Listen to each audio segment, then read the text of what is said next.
that describes you right now in this moment?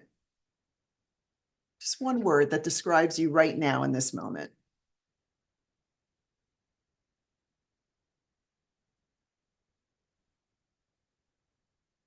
So we have grateful.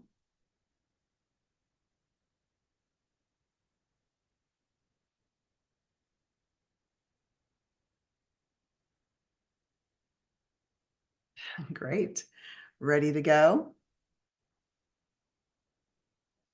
All right, and curious. And remember, with your chats there, you might need to switch it back so that everyone can see your comments, just, as we do some other chatting. So we have grateful and ready to go and curious and open, and that's wonderful. So let's connect now with our BG5 career types. So of course, we have our initiators, who are the visionary, big picture thinkers, our advisors, who are the supportive guides, builders are the action-oriented creators, and then we have our evaluators, who are the observant analysts. So which one are you? And again, you could just use chat to let us know which one of the career types you are. All right, so we have an advisor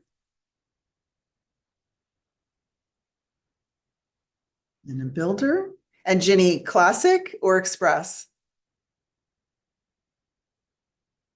All right, we have another express builder.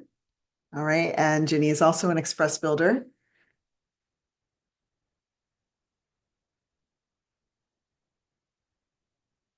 Okay, thank you for that, Carla.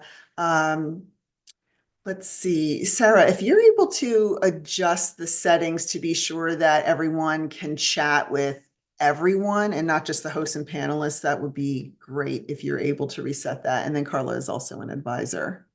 All right, so we have a couple of advisors and a few builders here.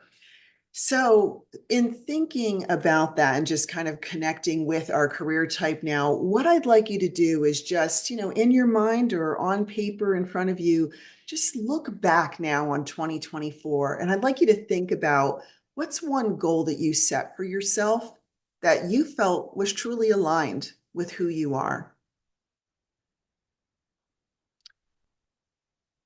And if you feel compelled to share, please put it in chat and then I'll share it with the group while we're trying to adjust those settings. So what's one goal that you set for yourself this past year that you felt truly aligned with you?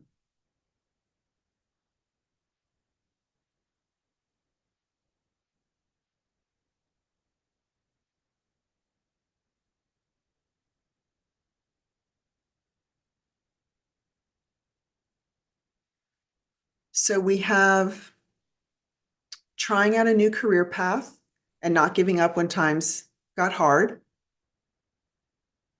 Get back to deconditioning and feeling free so you can be in the flow.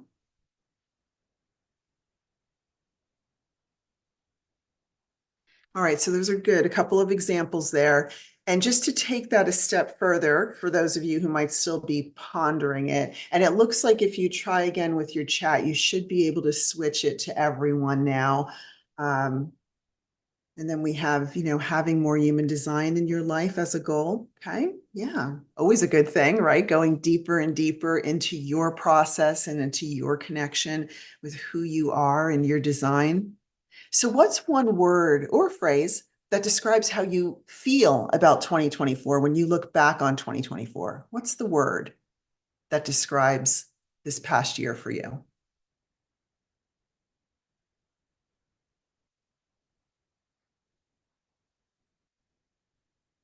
So we have empowered, some trial and error, grace.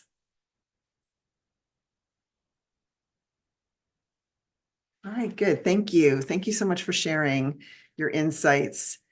So I want to talk for a moment about Just a little bit of neuroscience. So, a little bit of about my background is I've been in the field of learning and development now for over 30 years. So, I've spent a lot of time working with people on things like their careers and, making changes within their business or making changes in their behaviors, learning how to do things in another way.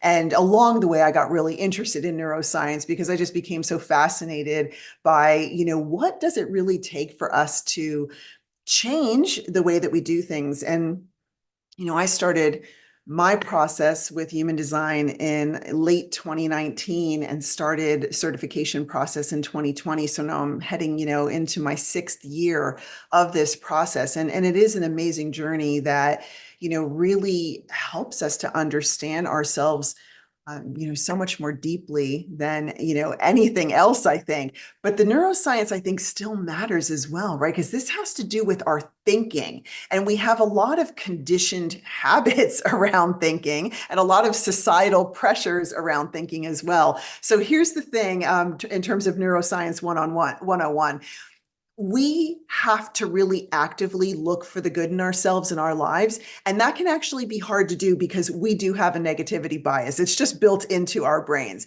So we have to actually consciously change our mindset to rebalance and refocus our thinking and actions. And again, I do think the process of getting into your human design and knowing things about your BG5 career design really are such an important starting point to understanding all the things that make you uniquely you. And we can do this too as well by cultivating this appreciative mindset, which is something, that is connected to this idea of rebalancing and refocusing our thinking. And I think an appreciative mindset really is such a nice complement to our deconditioning process and a way to experience ourselves in a unique way. So I'm going to take you through a couple of activities around this.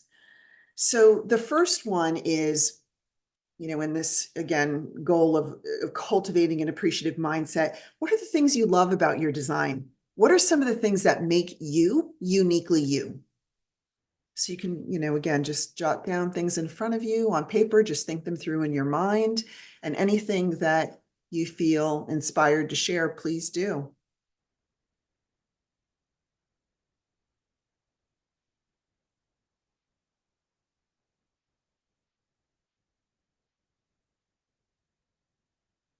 So we're looking for the good in our design, the good in ourselves.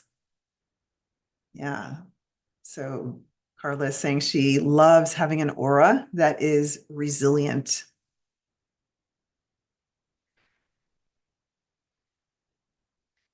And again, while you're thinking about this, I'll just say this is just such an important part, right, of thinking about and feeling into really how we connect with our design, really connecting with those things that are good about us and that we treasure and really appreciate about ourselves.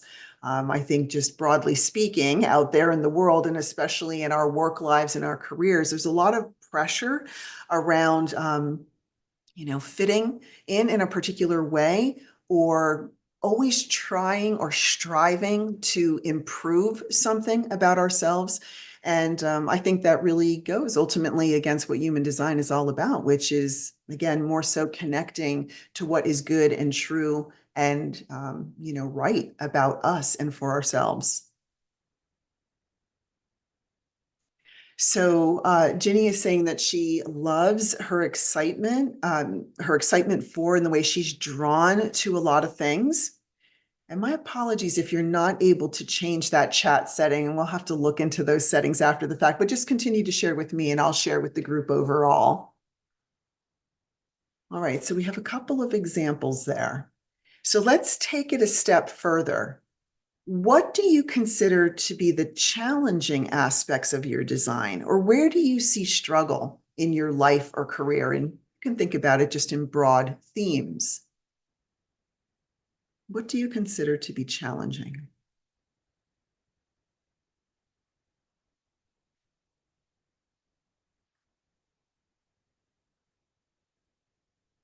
Yes. So for our advisors, waiting for an invitation can be very difficult. My older daughter is an advisor, and she's young, she's only 23. So there's a lot of learning in that. And I know that it can be a struggle, right? Of just that waiting for recognition. And Eve is, I believe, saying the same thing, that there's just challenges in being an advisor and connecting with that and finding your own flow within that design. Finding a role that maximizes your dynamic instead of stifling it. And then this idea of being able to feel and see, but also letting things happen, holding the possibility of an initiation, right? So, I mean, certainly we all face challenges, within our design. And I have felt certainly in my learning all these 6 years now is, this process of, what did I want to say here? Kind of, connecting in with our design and getting ourselves in work environments and career situations that really bring out the best in us, right? Being in the right place with the right people, doing the right types of projects and work that are really aligned to who we are. That takes our lives, I think, in a very exciting new direction. And as I look back over the last 6 years, I can see how my choices and new goals, right, that I was setting along the way really started taking my life in a very different direction. I see a couple of other comments as well. Just, certain aspects of profiles can be challenging.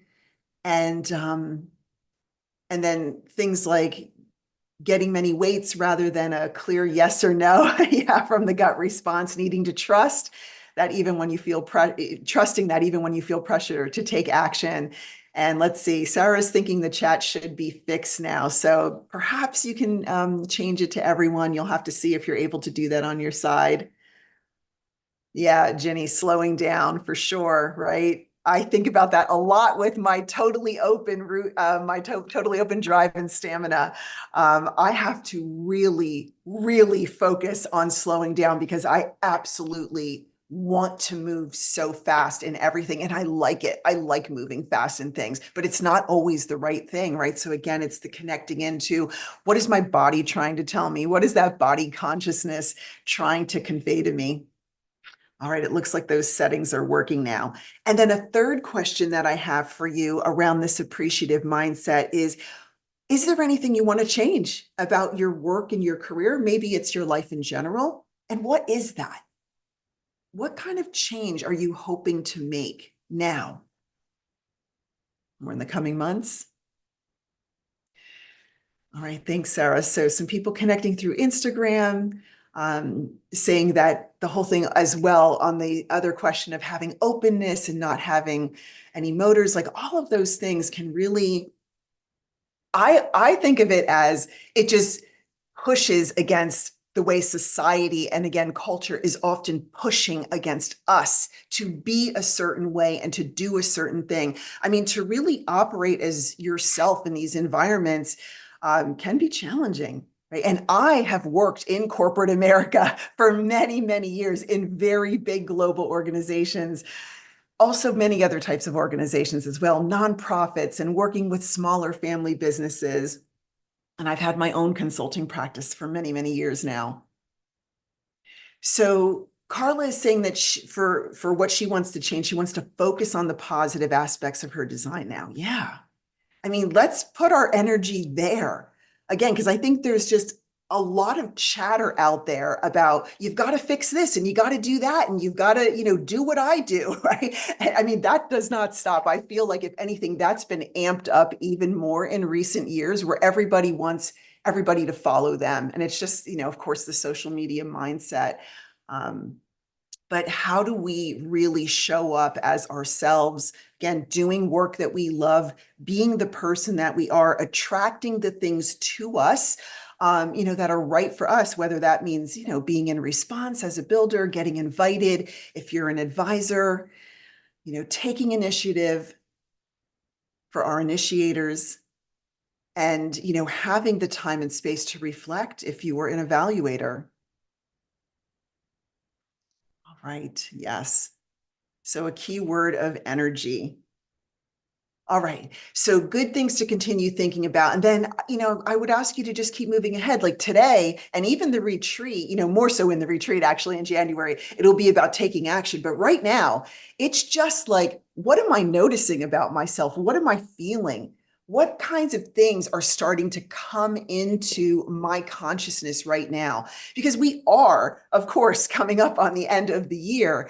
But it's not about, oh my gosh, I got to get my goals situated and I got to take action January 1st. I'm going to talk more about that in just a moment. But I want you to think ahead right now about what you want for yourself in 2025. And again, what word describes how you want to feel? Because how we want to feel is connected with everything I was taking you through around just the whole thing of cultivating an appreciative mindset, right? That is about tapping into our feelings and our body consciousness. So, what's the word or phrase that comes to mind for you for what you want 2025 to be about for you?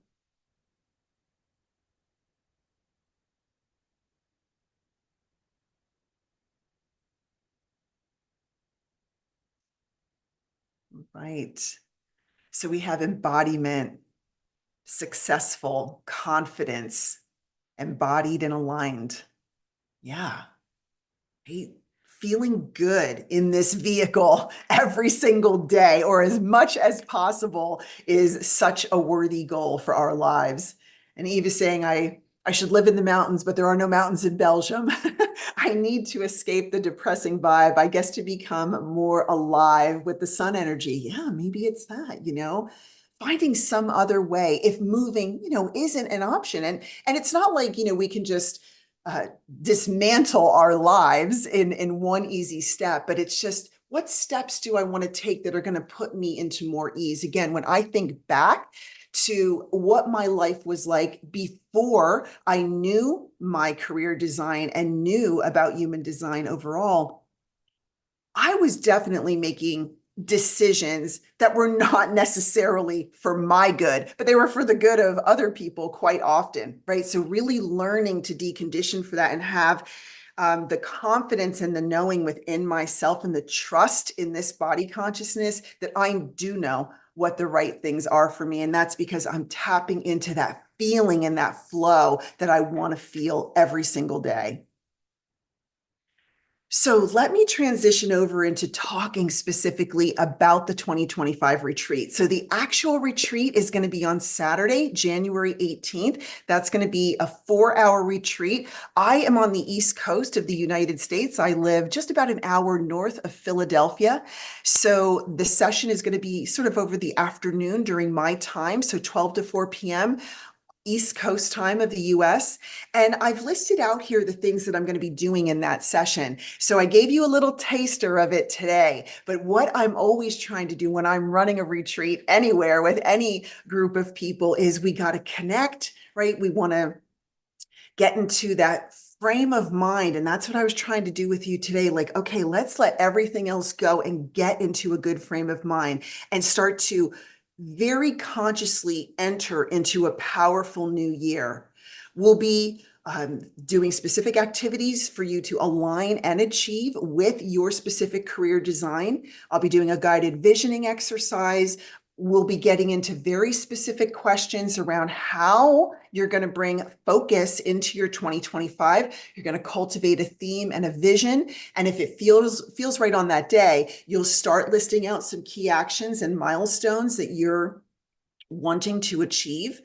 And then we'll do some group sharing and commitment. Nothing like sharing our goals with those around us. It is certainly with like-minded people and getting that, positive reinforcement from others around us. And then it'll be about launching right into our 2025 journey. So there will be a workbook that you'll get as part of this retreat experience so that everything we do in that 4-hour session, you'll be able to, get your words and ideas down, drawings, images, changes, anything that you want to put into your workbook, you'll be able to do that. And then you'll have that as your map for 2025. And then what I would see happening after that is, you're going to continue to add to it and build onto it. But it's meant to be, a kickoff and a starting point for you to 2025. Now, one thing I added in here that I thought would be helpful, that, I came to really understand through getting certified in cycles, is there is a specific way to navigate the new year, and there are 5 actual stages and things we need to keep in mind. So I wanted to share this with you because the retreat is actually closer to the official, Rave New Year, when we enter trait 41. But it's super important that between now and then you do keep these things in mind. So as we, head into heading there towards Christmas, we're in the gate of the self in the 10, and then we move into vitality, right? Where we get this sort of burst of energy and excitement about things that we want to do next. So it makes so much sense that, there's that sort of eagerness that comes into play for the new year. It's like, okay, I got to get my goals figured out and I got to jump right into this new year on January 21st. But no, that's not what we actually want to do. So around December 31st through January 5th, we're going to enter stage 1 of these stages of the new year, which is the fighter.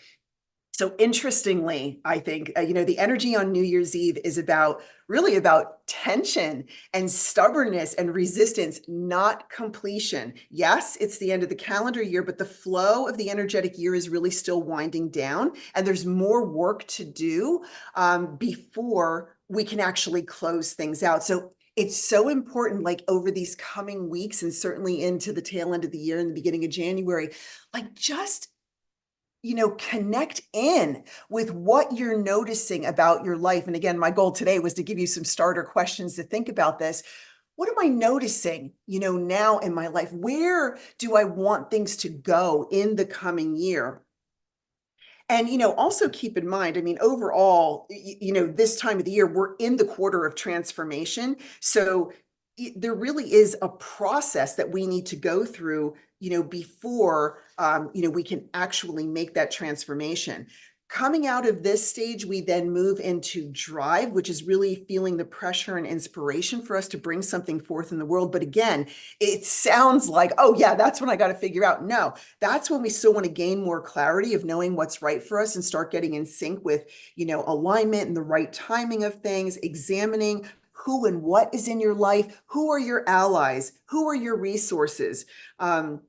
And we have a whole sequence of traits in here that are attached to drive and stamina. So again, there is going to be this constant pressure, if we're not aware of it, that we have to feel like we've got to be in a hurry to figure it out, and we might succumb to that pressure, right? And we don't want to do that. Later in January, then we enter trait 61, which is about assessment and internal reflection and truth seeking, right? That's in our inspiration function. And then we move into stage 4, which is about acceptance. It's right in here that I put this retreat date. So again, the date was intentional, right? I don't want to put it like right at the beginning of the year because it's not the right time. Now we want to get into that place of letting go, having a clear mind, getting ready to release our limitations. And then we move into the trait 41, the dreamer. So this is stage 5. This is the start codon. This is where we begin the new year, and then timing our actions to correctly start anew. And then right after this, we have one more trait. The trait 19 is still in that that quarter of transformation, and then after that is when we are ready to move into the quarter of the mind, right, and taking new actions with our mind. So I just wanted to share that little bit with you of things to kind of be thinking about over these coming weeks.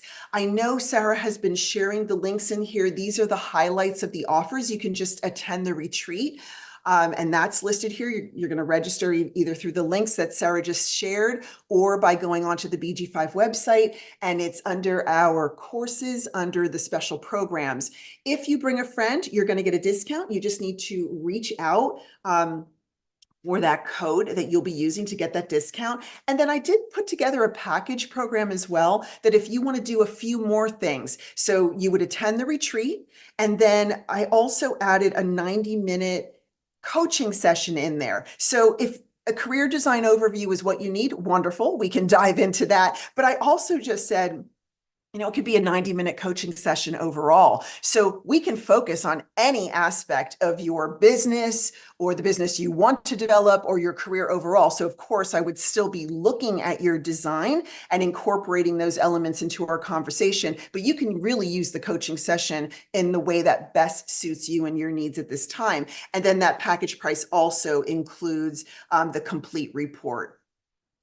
All right. So thank you, for everyone who is able to be here today. I'm just going to stop sharing and just check in to see if there are any questions. If you want to come off of mute and talk to me about anything, I'm happy to answer your questions. And again, thank you for those of you who were able to make it live. I'm so glad you were here. I hope to see you at the retreat. I'm really excited about it. I love doing things like this. I myself have attended lots of retreats over the years, and I do find them really inspiring and motivating to just kind of set me up for what I want my next year to be about. So again, thanks so much for being here. And if you have any questions, please put them in chat. And or like I said, you can unmute and ask me directly. If not, thanks again for being here, everyone, and have a great rest of your day. Take care.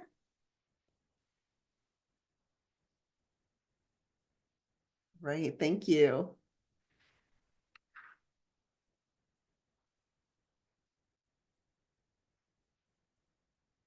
Yeah, we'll stay behind just in case anyone has any questions, or if you want to come off of mute and chat with me, you're welcome to do that. All right. You're welcome. Thanks again for being here and for participating. I appreciate it.